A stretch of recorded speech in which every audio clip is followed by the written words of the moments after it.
termasuk dengan istinja. Ya. Apa itu istinja? Yaitu kotoran dari salah satu dua pintu tempat keluarnya kotoran wajib diistinja dengan air atau dengan 3 buah batu, yang lebih baik mula-mula dengan batu atau lainnya kemudian dengan air. Jadi istinja itu artinya membersihkan kotoran. Ya. Jadi boleh tidak pakai air, boleh pakai batu.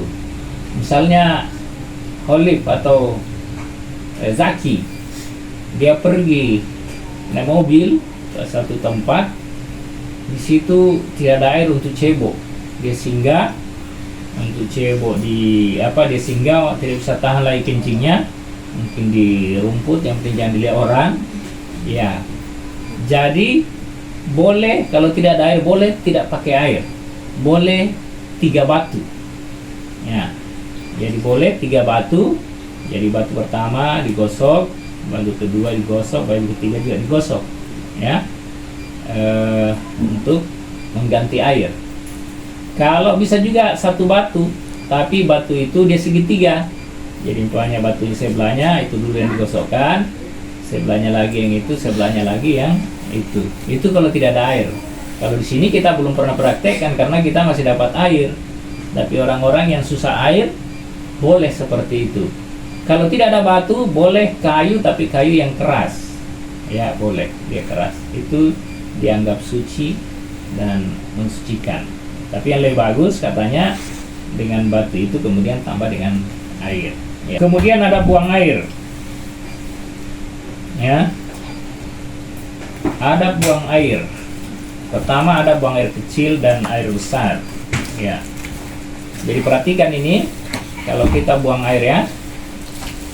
Yang pertama, sunat mendahulukan kaki kiri ketika masuk ke WC dan mendahulukan kaki kanan tatkala keluar. Sebab sesuatu yang mulia hendaklah dimulai dengan kanan dan sebaliknya setiap yang hina dimulai dengan kiri. WC itu banyak jin, banyak setan. Ya. Jadi tempat-tempat setan itu tempat kotoran atau di pasar, tempat-tempat rumah yang sudah lama tidak tinggali, biasa isi tempat-tempatnya setan.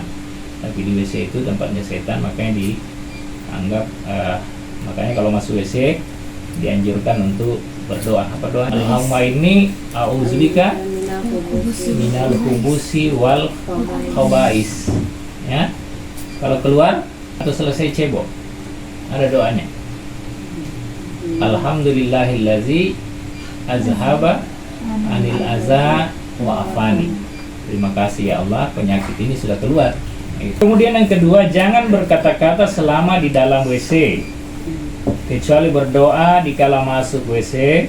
Kecuali masuk WC berdoa itu boleh. Yang ketiga, hendaklah memakai sepatu terompa atau sejenisnya, karena Rasulullah apabila masuk kampus beliau memakai sepatu. Riwayat Baihaqi.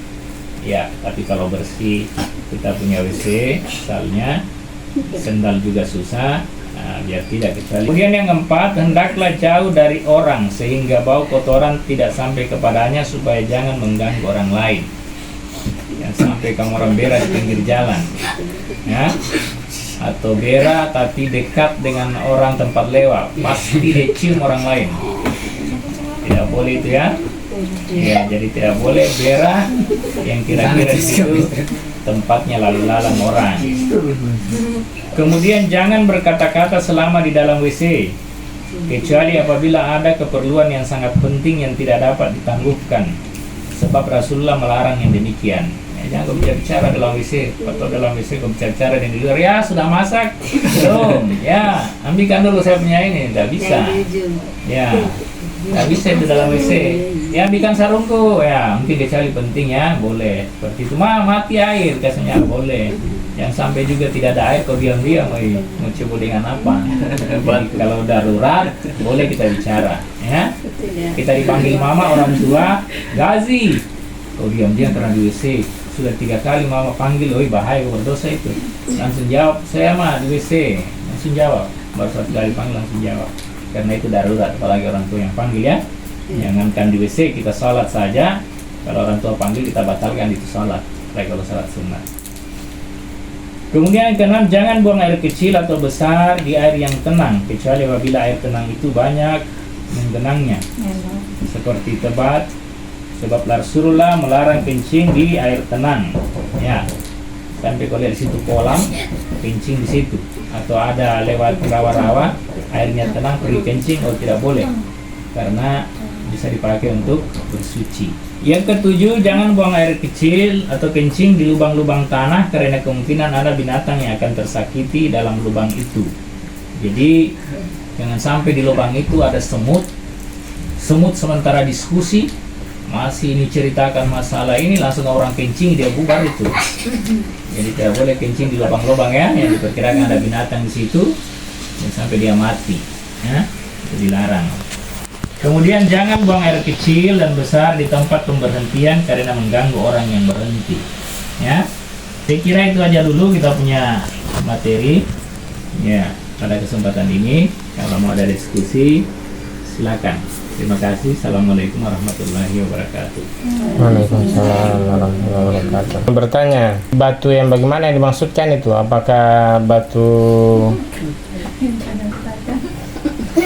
Ya, kan batu itu macam-macam. Apakah batako atau batu apa? Atau batu cadas? Ya. Itu saja mungkin. Ya baik, batunya batu yang padat. Ya, batu padat. Tapi jangan batu yang tajam. Kapan batu tajam ujungnya kau gosokkan, luka itu berdarah, keluar darah. Tapi jangan juga yang yang lembek kayak batako tadi, karena kapan kau gosok keluar tanah yang melengket nanti. Jadi yang padat, yang kira-kira kita pakai itu tidak membawa luka, kita punya iya, tidak luka kita punya, dan tidak menyebar itu tanah itu. Kalau sudah tidak ada, kita selesai ya. Terima kasih. Billahi taufiq wal hidayah. Assalamualaikum warahmatullahi wabarakatuh. Waalaikumsalam warahmatullahi wabarakatuh.